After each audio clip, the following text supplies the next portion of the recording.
Eh bien bonjour à tous messieurs dames, bienvenue sur cette nouvelle vidéo, j'espère que vous allez bien, c'est Fukio, aujourd'hui on est le 24 novembre 2022, il est exactement 18h37. Nous avons un CAC 40 qui finit dans le vert et même très bien au-dessus des 6700 points. On les a accrochés et on les garde. Cette fois-ci, plus 0,42%, l'Eurostoxx plus 0,58, le DAX plus 0,78, le FTSE plus 0,02, le Dow Jones je vous le donne quand même, et oui je sais c'est Thanksgiving aujourd'hui, donc du coup il n'y aura pas de cotation, mais je vous rappelle qu'hier je vous ai sorti une vidéo bien avant la minute de la Fed, et que effectivement du coup le Dow Jones ainsi que le Nasdaq n'avaient pas fini leur cotation, donc plus 0,28% pour hier, pour le Nasdaq, pour le Dow Jones pardon, et le Nasdaq à plus 0,99, pratiquement 1%. On a aujourd'hui un pétrole Brent à 84,98$, un once d'or à 1755 et un euro USD à 1,041 pardon.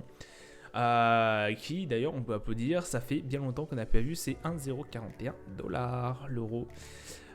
Donc voilà, aujourd'hui, bon, petit débrief quand même de ce qui s'est passé au niveau de la minute de la Fed. On a eu, et ça c'est très bien, au niveau des marchés en tout cas, ça a été très apprécié, Jérôme Powell qui a du coup évoqué le potentiel un potentiel ralentissement des hausses de taux et qui serait peut-être pour bientôt. Donc ça a été très apprécié par les marchés. Bon, il y a eu aussi d'autres faits que les marchés ont vite un peu oublié, on va dire, notamment le fait qu'il y ait des signes de ralentissement de l'inflation, mais qu'il y ait quand même une probabilité d'une récession pour l'année prochaine au niveau des États-Unis et pas que. Je vous rappelle que l'OCDE a parlé cette semaine, l'OCDE qui a, elle dit au niveau global, je crois que c'était au niveau mondial, qui eux c'était pratiquement sûr qu'il allait avoir un ralentissement, ils ont baissé leurs prévisions, un ralentissement économique pour certains pays, notamment je pense fortement à l'Allemagne. Pour eux l'année prochaine va être très compliquée, on parle vraiment d'une récession, donc voilà, on est quand même, on marche un peu sur des œillets. Donc c'est un peu compliqué, oui, il y a des chiffres qui montrent que bon bah voilà, l'inflation est en train de chuter, donc de toute façon on avait vu ça, mais que derrière les chiffres commencent à patiner un peu au niveau des US, donc ça montre quand même que bon, la hausse des taux a fait figure, mais que voilà, par la suite, il va pas falloir non plus trop augmenter ses taux et que cette inflation réduise. Au bout d'un moment, ce serait bien qu'elle rebaisse encore un peu, malgré des très bons chiffres inflation au niveau des US. Je tiens à préciser au niveau des US, parce que là, on est en train de s'enflammer un peu, parce que voir un CAC à 6700 points, moi, peut-être, alors je m'avance peut-être un peu, mais le futur nous le dira. C'est peut-être un peu trop pour ce qu'il y a à l'heure actuelle. Parce que je vous rappelle que malgré la hausse des taux qu'il y a eu aux US, ça a bien tenu, on est d'accord. Bon là, les chiffres ils sont en train de un peu s'éroder, j'ai envie de vous dire. Mais qu'ils ont été beaucoup plus forts que la BCE. Il ne faut pas oublier que la BCE n'a pas eu le même rythme que la Fed a eu pour le relèvement des taux. Donc quand même à prendre avec précaution. C'est-à-dire que les Américains ont l'air d'un peu mieux s'en sortir que nous. Faut pas oublier que je ne pense pas qu'à l'heure actuelle, avec tout ce qui est inflation de l'énergie et carburant, enfin l'énergie et toute matière première, il ne faut pas oublier qu'on a toujours une guerre sur le dos. Voilà, il y a pas mal de facteurs qui, à mon avis, demanderaient un relèvement de taux toujours aussi fort au niveau de la BCE. Et fort, voilà, je le mets entre parenthèses parce que pour moi, des fois, il fallait peut-être taper du 100 points de base. Honnêtement, Honnêtement, je pense que ouais, quand on était au plus dur de l'inflation, et encore, là, ça se trouve, on n'y est pas encore sorti. Bon, tu me diras, les US non plus, mais il aurait peut-être fallu taper au moins un 100 points de base. C'est ce qu'ils ont fait, la Fed. La Fed a tapé 2 fois 100 points de base, c'était réglé. Enfin, c'était réglé. Pour l'instant, on croise les doigts que c'est réglé. Mais même si ça va continuer par la suite, mais voilà, ils ont été assez forts, assez rudes. Voilà, Jérôme a, à mon avis, porté un peu plus les burnes que, que Christine. Mais ça, c'est mon opinion, moi-même. Du côté des valeurs, on a eu notamment, je vais la rechercher, Unibail, voilà. Unibail qui a pris 3,67% aujourd'hui. Très très grosse performance d'Unibail depuis quelques semaines, c'est un truc hallucinant. Affolant même. Donc Unibail très costaud en ce moment. Donc voilà, c'était vraiment la grosse nouvelle que j'avais voulu vous partager au niveau des valeurs. Autre nouvelle aussi, je vous avais parlé aussi d'Apple. Apple qui est en ce moment dans la tourmente avec son usine qui est à Shenzhen. Alors c'est pas Shenzhen, je crois que c'est Chengdu, je ne sais plus. Je crois que c'est Chengdu. Ville ouvrière, bien évidemment, beaucoup d'iPhone, je vous avais parlé de ça, de toute façon sur la dernière vidéo, beaucoup d'iPhone sont fabriqués là-bas, notamment l'iPhone 14, l'iPhone 14 Pro et le Pro Max, je crois, le Pro et Pro Max j'en suis sûr, mais je ne sais plus si l'iPhone 14, tout simple, je crois qu'il existe, est fabriqué là-bas, je pense. De toute façon, 80% de leur production d'iPhone, en tout cas 14 et 14 Pro Max, est là-bas. Ça pose énormément de soucis, puisque en fait, ils ont cloîtré les gentils ouvriers chinois pendant des mois et des mois, parce qu'effectivement il y a une pandémie qui ne s'arrête pas au niveau du Covid, hein. Je vous rappelle que là ils ont sorti leur chiffre est le plus haut depuis toute la pandémie, donc ça commence un peu à craindre. D'ailleurs ils ont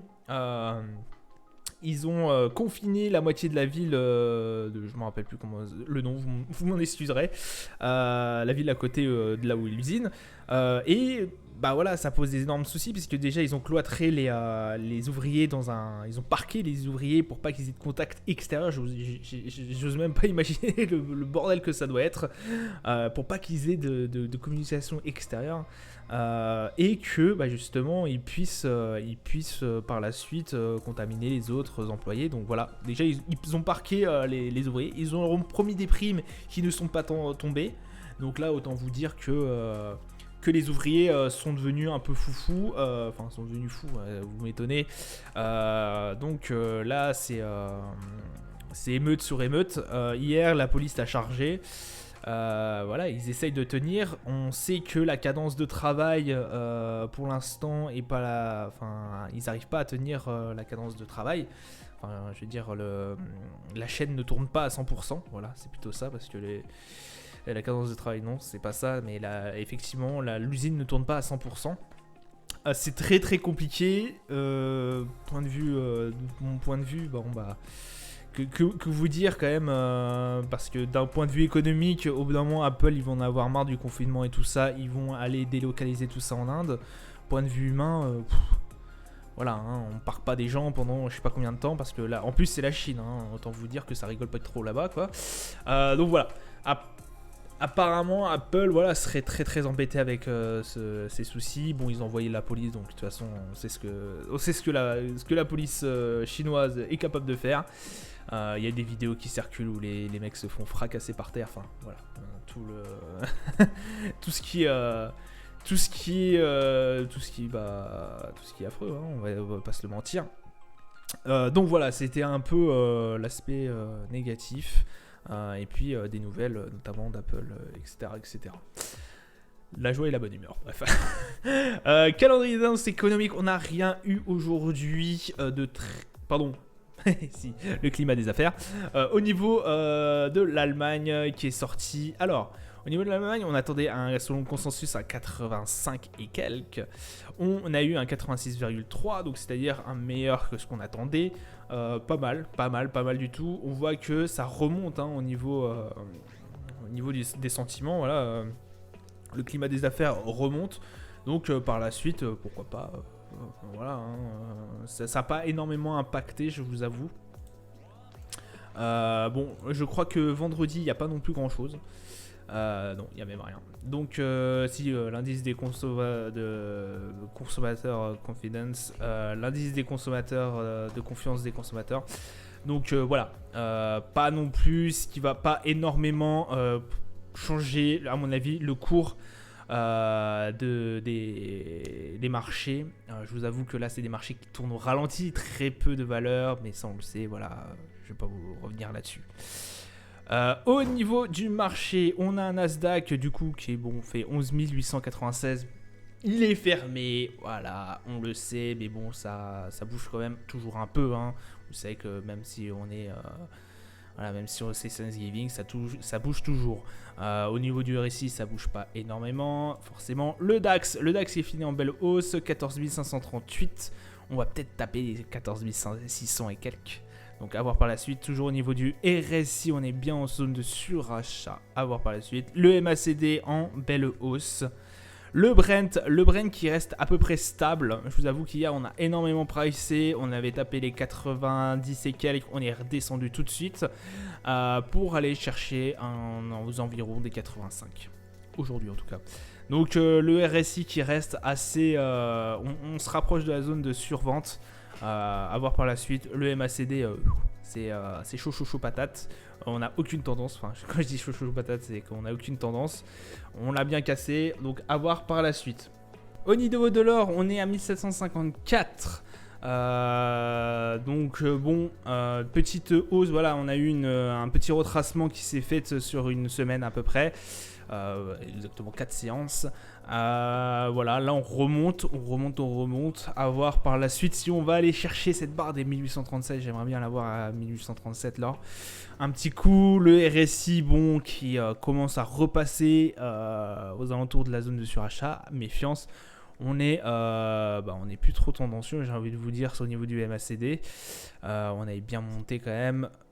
Ça reste assez complexe quand même, hein, mais voilà, on est quand même assez haussier hein, pour l'instant. Le S&P qui lui arrive à 4038, c'est fermé, donc j'ai envie de vous dire pas grand chose à dire. On a eu quand même une belle séance hier et avant-hier. Et le CAC 40, qui bien évidemment surperforme. J'aime bien ce mot, surperforme. Ouais, effectivement, ça reste assez incroyable. Au niveau du MACD, on est en belle hausse quand même. Au niveau du RSI, on va arriver en zone de surachat. Méfiance, 6707 pour l'instant.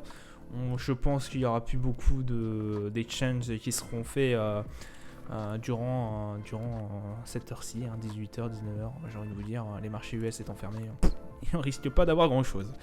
Donc voilà, ça sera tout pour moi pour aujourd'hui. Je vous souhaite une excellente soirée, une bonne journée. Bon trade à vous. Ciao, ciao.